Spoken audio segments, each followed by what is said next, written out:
22 million black victims of Americanism are waking up, and they're gaining a new political consciousness, becoming politically mature.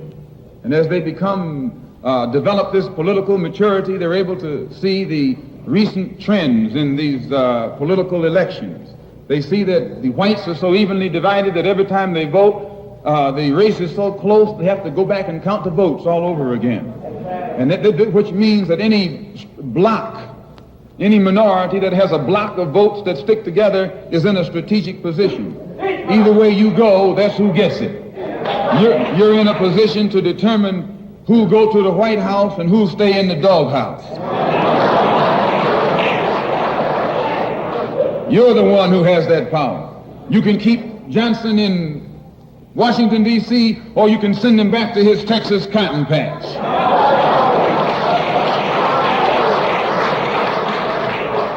You're the one who sent Kennedy to Washington. You're the one who put the present Democratic administration in Washington, D.C. The whites were evenly divided.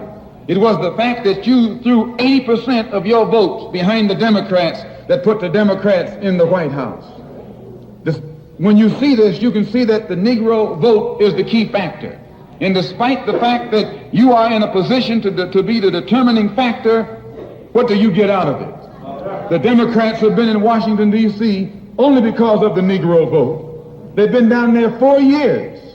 And all other legislation they wanted to bring up, they've brought it up and gotten it out of the way, and now they bring up you. And now they bring up you. You put them first and they put you last. Because you're a chump.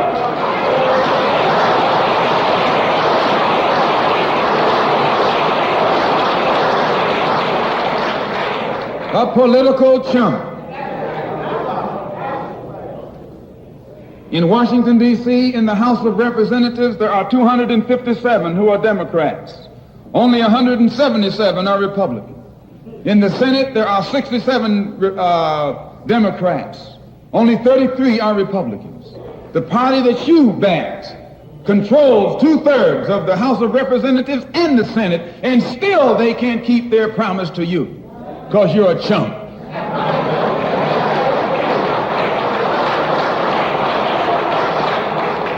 Anytime you throw your weight behind a political party that controls 2/3 of the government, and that party can't keep the promise that it made to you during election time, and you're dumb enough to walk around continuing to identify yourself with that party, you're not only a chump, but you're a traitor to your race.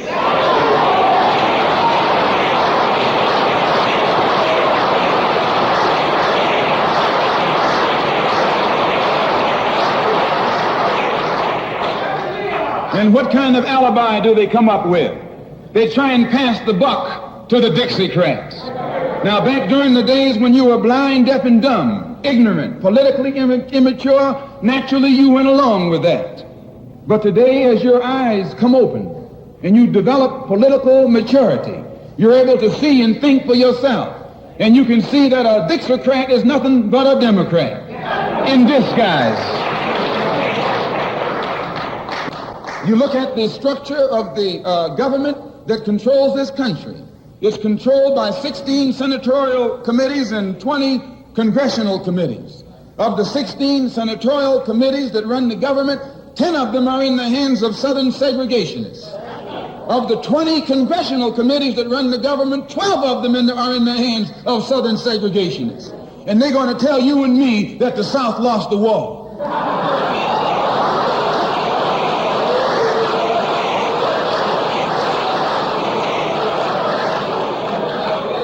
You today are in the hands of a government of segregationists, racists, white supremacists, who belong to the Democratic Party but disguise themselves as Dixiecrats.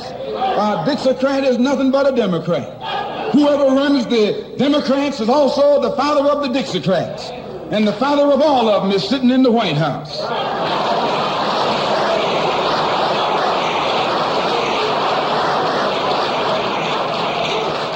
I say it again. You got a president who's nothing but a Southern segregationist.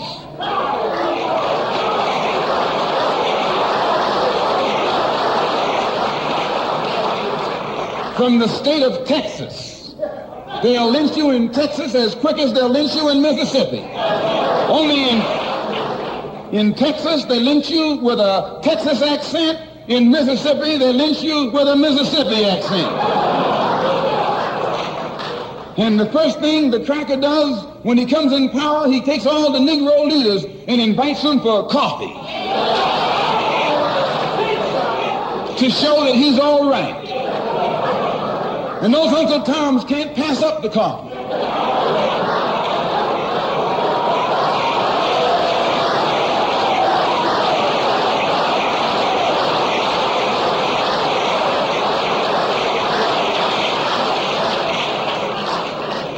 They come away from the coffee table telling you and me that this man is all right because he's from the South. And since he's from the South, he can deal with the South. And well, look at the logic that they're using. What about Eastland? He's from the South. Make him the president.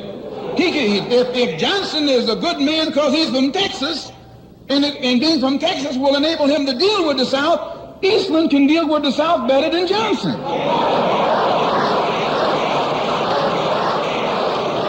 Oh, I say, you've been misled. You've been had. You've been took.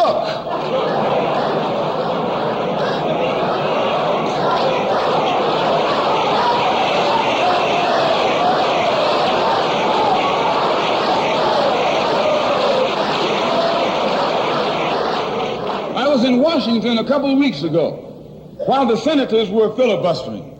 And I noticed in the back of the Senate a huge map. And on this map, it showed the distribution of Negroes in America. And surprisingly, the same senators that were involved in the filibuster were from the states where there were the most Negroes. Why were they filibustering the civil rights legislation? Because the civil rights legislation is supposed to guarantee voting rights to Negroes in those states. And those senators from those states know that if the Negroes in those states can vote, those senators are down the drain.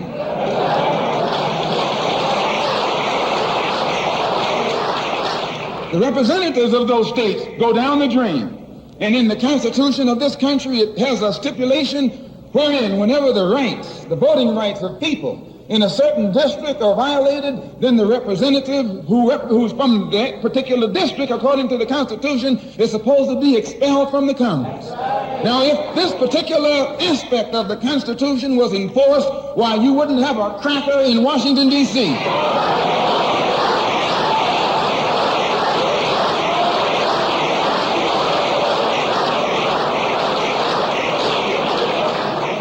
But what would happen? When you expel the Dixiecrat, you're expelling the Democrat.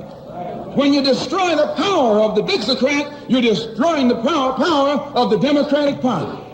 So how in the world can the Democratic Party in the South actually side with you in sincerity when all of its power is based in the South? These Northern Democrats are in cahoots with the Southern Democrats.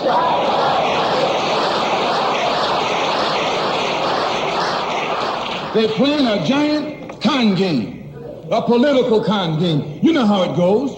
One of them comes to you and make believe he's for you. And he's in cahoots with the other one that's not for you. Why? Because neither one of them is for you. But they got to make you go with one of them or the other. So this is a con game. And this is what they've been doing with you and me all these years. First thing Johnson got off the plane when he became president, he asked, "Where's Dickie?" You know who Dickie is? Dickie is old Southern cracker Richard Russell. Look here. Yes. Lyndon B. Johnson's best friend is the one who is ahead, who's heading the forces that are filibustering civil rights legislation. You tell me, how in the hell is he going to be Johnson's best friend?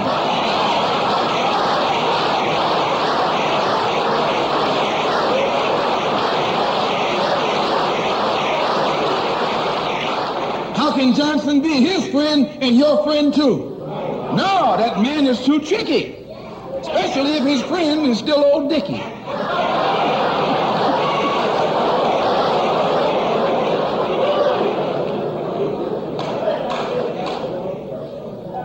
Whenever the Negroes keep the Democrats in power, they're keeping the Dixiecrats in power. This is true. A vote for a Democrat is nothing but a vote for a Dixiecrat. I know you don't like me saying that, but I'm not the kind of person who come here to say what you like. I'm going to tell you the truth whether you like it or not.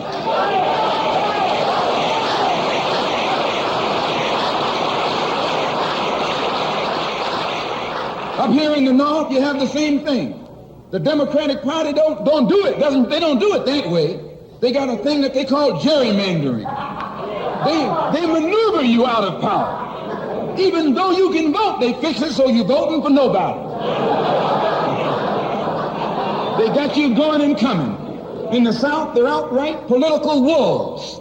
In the North, they're political foxes. A fox and a wolf are both canine.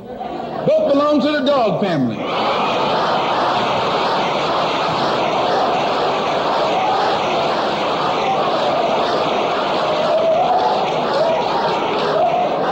Now, you take your choice. You're going to choose a northern dog or a southern dog. Because either dog you choose, I guarantee you, you'll still be in the doghouse. This is why I say it's the ballot or the bullet. It's liberty or it's death. It's freedom for everybody or freedom for nobody.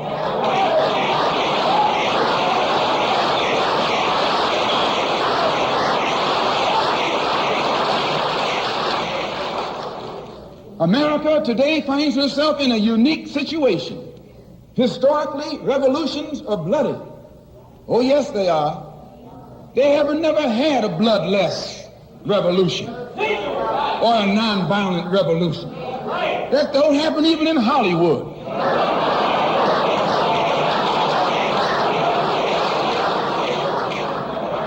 You don't have a revolution in which you love your enemy. And you don't have a revolution in which you're begging the system of exploitation to integrate you into it. Revolutions overturn systems. Revolutions destroy systems.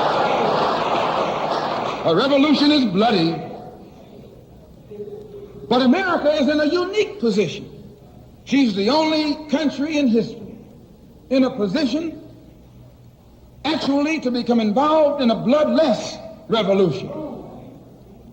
The Russian Revolution was bloody. Chinese Revolution was bloody. French Revolution was bloody.